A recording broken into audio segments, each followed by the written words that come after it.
Hello everyone, welcome back to another video on the channel. Here's a short one for you today. We are installing some new braces onto the Corolla. Originally I had 4 different types of braces that was going to go onto this car. 2 of them you have to bulk order though, so those were canceled, leaving me with these 2. So we got one here for the subframe and then one here for the rear strut bar. So this is going to be the 3rd rear strut bar that goes onto this car, which is really funny. So that's the game plan. This shouldn't take too long to install. It's just pretty simple bolt-on stuff. Nothing to really worry about here. So anyway, yeah, that's about it. Let's just get into it.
I've got a bit of an obsession with handling mods. Time to put in the final, hopefully final rear brace. This is the 2nd rear strut brace and the 3rd brace to go along with the other ultra racing strut bar and the XRS X brace. So this car there's so much going on with it. I don't even know how to I don't even know how to words, but basically, yeah, number 3 is going right there.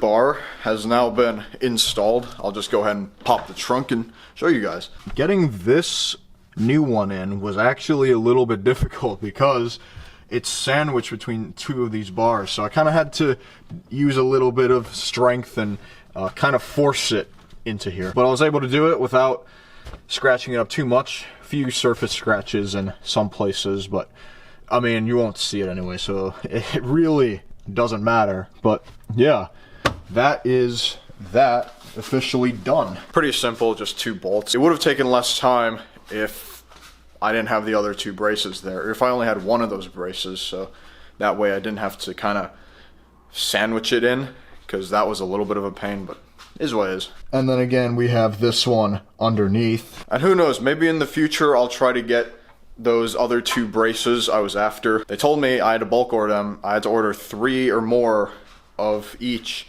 of those type in order to buy them, so that's not going to be happening, at least for now. So we'll see. I might be able to get those, might not. Doesn't really matter too much. We have so much bracing on this car, it's actually ridiculous how much there is. That is going to be it for this video. I know it's short. I haven't been able to get this car test driven too much yet. I've only driven it a little bit off camera just to make sure that it's safe and nothing's falling apart, because I don't really want to show the car falling apart on video. That's not what we're about. In the next video, we will be taking this car for a drive, and we're gonna just feel out how this car feels. That's gonna be it for this video. If you enjoyed, go ahead, leave a like, comment below, subscribe to the channel if you're new. I will see you all in the next video. Goodbye.